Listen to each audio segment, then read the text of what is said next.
Uno no es primo, por definición. Pero las definiciones tienen una razón de ser. ¿Cuál es la razón de por qué uno no es primo? Yo pensaba que era por el teorema fundamental de la aritmética, pero eso es solo parcialmente cierto. Al investigar un poco más, descubrí que la historia tras la primalidad del número uno es bastante más compleja. Hubo muchos matemáticos que consideraron al uno como primo y hubo muchos otros que no.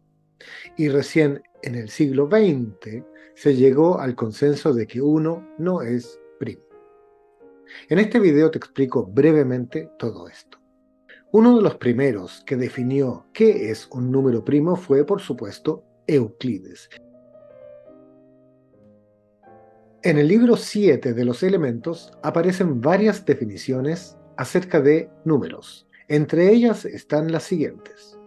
Una unidad es aquello en virtud de la cual cada una de las cosas que hay se llama una.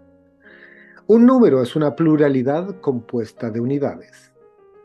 Un número primo es aquel que solo es medido por la unidad. Veamos qué significa todo esto. Una unidad representa una única entidad. Por ejemplo, este segmento es una única entidad, es una unidad. Pero si junto varias de estas unidades, tendré una pluralidad de unidades. A esto lo llamamos un número. Por ejemplo, este segmento está compuesto de 6 unidades, así que representa al número 6.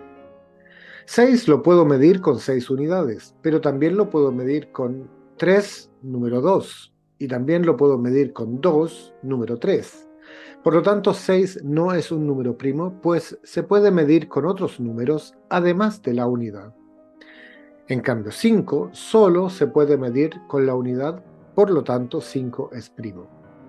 Eso es lo que dice Euclides. La unidad forma los números, y si solo la unidad permite medir a un número, este número se llamará primo. Hasta aquí todo bien. ¿Cuál es el problema? El problema es la definición que dice que un número es una pluralidad compuesta de unidades. Es una pluralidad, y uno, al ser la unidad, no es una pluralidad. Es decir, para Euclides, uno no es un número. Por lo tanto, no tiene ningún sentido preguntarse si es primo o no, porque ni siquiera es un número. Esto se mantuvo durante siglos. Por ejemplo, el matemático alemán Jakob Köbel escribe que uno no es un número, sino es una generadora, comienzo y fundamento de los demás números. Pero pocos años después, en 1585, aparece una obra del matemático belga Simon Stevin, llamada De Tiende, en holandés, y La Disme, en francés, que se traduce como la décima. En esa obra, Stevin explica los números decimales y cómo trabajar con ellos.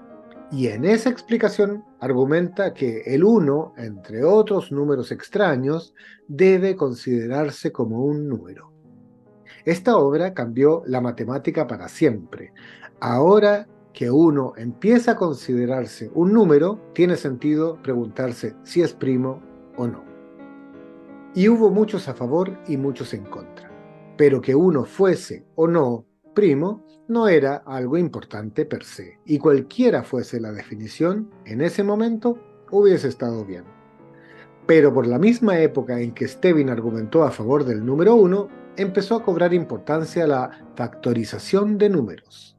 Por ejemplo, el número 360 se puede factorizar como 2 por 180 o como 4 por 90. Pero si estamos obligados a usar solamente números primos, 360 se factoriza como 2 por 2 por 2 por 3 por 3 por 5. Y salvo que cambiemos el orden de los números, solo existe una forma de factorizar 360, excepto si uno fuese primo. Porque en ese caso podríamos escribir cosas como que 360 es 1 por 1 por 1, por 2 por 2 por 2 por 3 por 3 por 5. Y en 1801 apareció uno de los libros más importantes en la historia de las matemáticas, Disquisitiones Arithmeticae, escrito por un genio de 21 años, Carl Friedrich Gauss. Y en este libro aparece la demostración del teorema fundamental de la aritmética. Todo número natural se puede factorizar de manera única utilizando números primos, salvo por el orden de los números.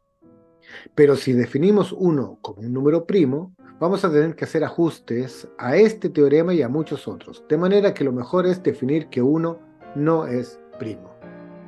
Esta es la explicación que yo conocía. Si 1 fuese primo, no habría factorización única. Y esta explicación es correcta, pero no del todo. Porque si esta explicación fuese correcta 100%, los matemáticos a partir de 1800 habrían definido 1 como no primo. Sin embargo, durante todo el siglo XIX hubo matemáticos que lo incluían como primo y otros que no. Y recién en el siglo XX se llegó a un consenso que 1 no es primo. ¿Qué fue lo que hizo ese cambio final? La aparición del álgebra moderna, en que se empezó a estudiar todo tipo de conjuntos que generalizaban a los números naturales, los enteros, por ejemplo. ¿-3 es primo? O los enteros gaussianos, que usan números complejos. ¿Qué significa primo en ese caso? Y al tratar de responder a estas preguntas de manera coherente, se definió con mucha precisión conceptos como unidad o elemento primo.